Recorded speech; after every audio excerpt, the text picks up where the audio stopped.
Good morning, gentlemen. Nice talking to you again, and I promised you a word on Alexander the Great. I'm going to talk about him right now. Alexander is one of the great figures of world history, and there's no doubt about that. To have led an army from Macedonia to northern India, a distance about 3,000 miles, is no mean feat.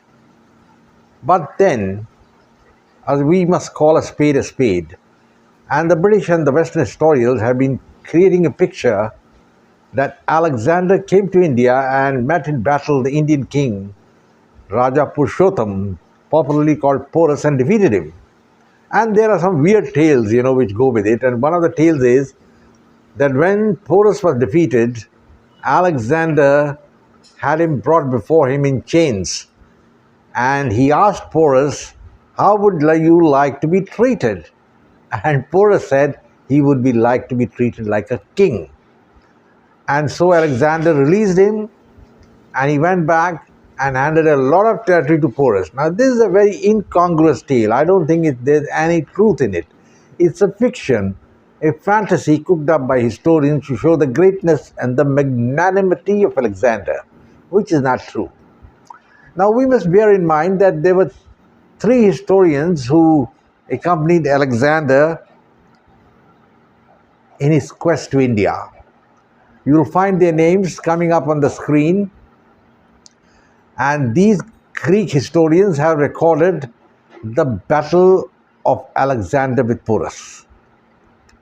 There's another story which does the round, is that Porus' sister had gone and met Alexander and tied a rakhi on his head and his hand, and requested him to be lenient with Porus, and so Porus was lenient with her.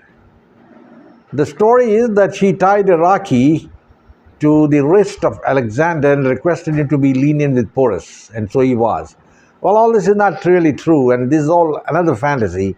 But the actual fact is, Alexander, after defeating the Persians and crossing into the Indus River, was ready now to move deeper into India. But before that, he had realized that he would have to face the king of Punjab, that time Raja Porus. And he wanted to gather intelligence about Porus, what sort of man he was, what sort of a general he was. So in his camp, he had a talk with a few of his informers, and as these three historians have said, he went in disguise to the court of Porus. Now, there are mixed reports about what really happened. Porus perhaps recognized him or didn't recognize him, we can't say. But Alexander was able to get first-hand news about Porus, and he realized that Porus had a formidable weapon up his sleeve, and that was the elephant. Now, the Greeks had never seen an elephant before, and not only not seen, they'd never seen an elephant go into combat. And the Greeks had always relied to win their battle by their cavalry. That means they believe in the principle of mobility in warfare, which has been accepted as one of the axioms.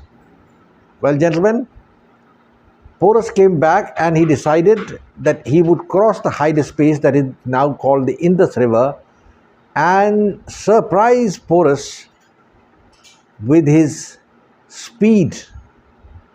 So Alexander then instructed his chief of cavalry, Seleucus Nicator, to lead the assault against the forces of Porus.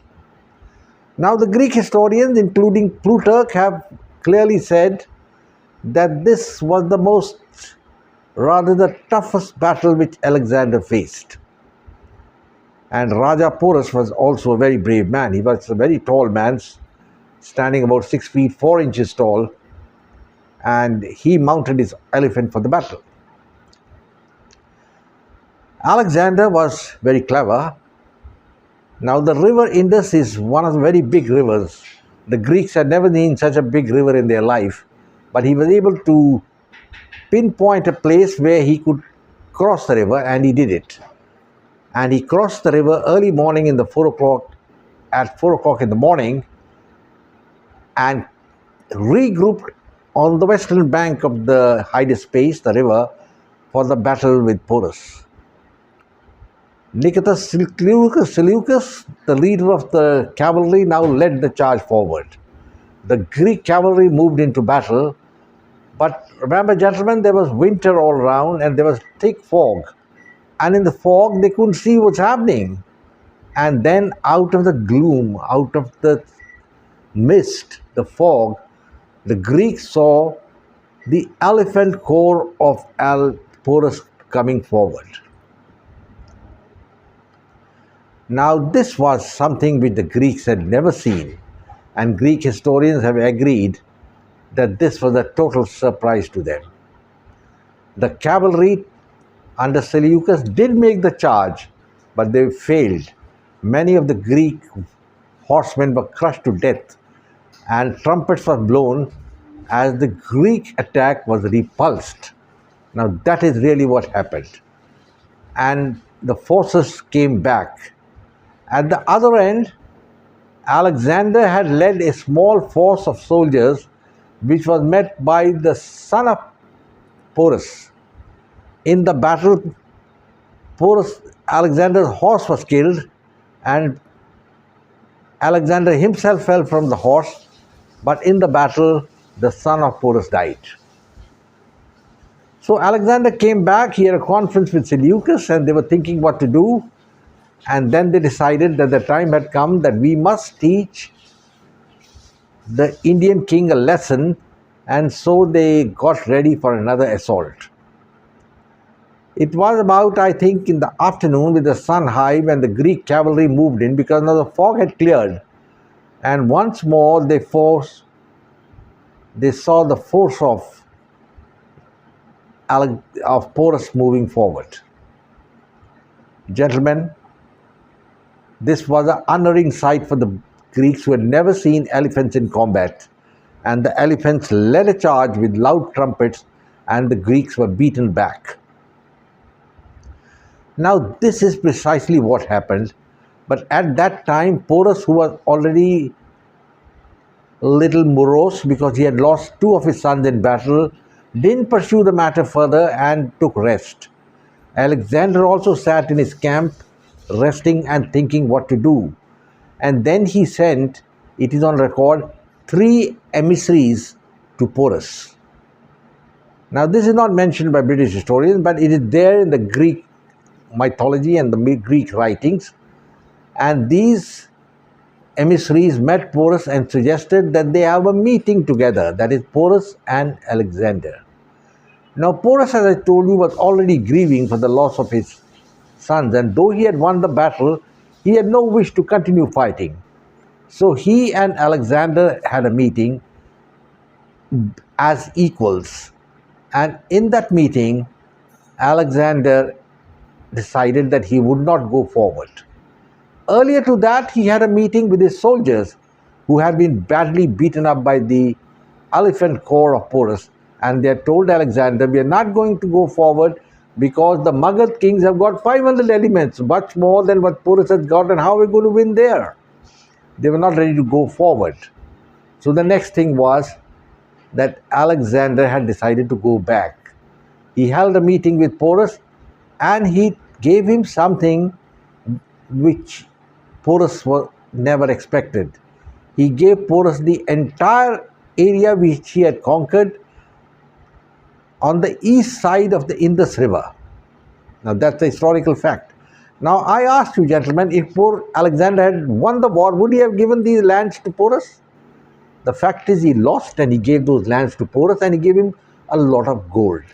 Now, another very interesting fact comes up, that Porus later joined Alexander in a battle against his enemies on the eastern side of the Indus. But Alexander was now wounded by an arrow and he decided to go back. And he didn't follow the route from which he had come because he would get killed. So he went by the river, by boat, across the Indus River into the Arabian Sea, the Persian Gulf, and then to Babylon. Babylon was the big city in those days with a population of 200,000, and it was 85 miles from the present Baghdad and was supposed to be the most beautiful city in the world. And even now we hear about the Hanging Gardens of Babylon, which is supposed to be the It's one of the 7 wonders of the world.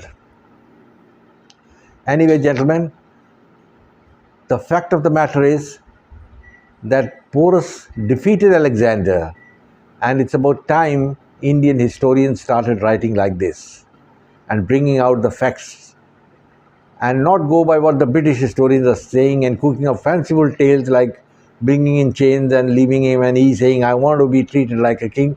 Such things didn't happen. Even the Greeks doubt it, though Plutarch, the historian, does make a mention of it. But then he also says that nothing is cut and dried. Gentlemen, the battle in northern India was very significant. The Indians under Raja Porus stopped the Greeks. The Greek army had no stomach for a further battle and went back, and Porus became all-powerful in Western India. This defeat of Alexander, however, doesn't detract from his greatness, because we shouldn't forget the fact that a small force of soldiers led by him advanced 3,000 miles across Greece right up to the northern border. That itself is an achievement, and he deserves the title great. But then we must also remember that he was defeated by Porus. I close now, gentlemen, and wish you all the best. Jai Hind, glory to India. I hope you like my channel. Do share with your friends, subscribe, and come back for more. Goodbye and God bless.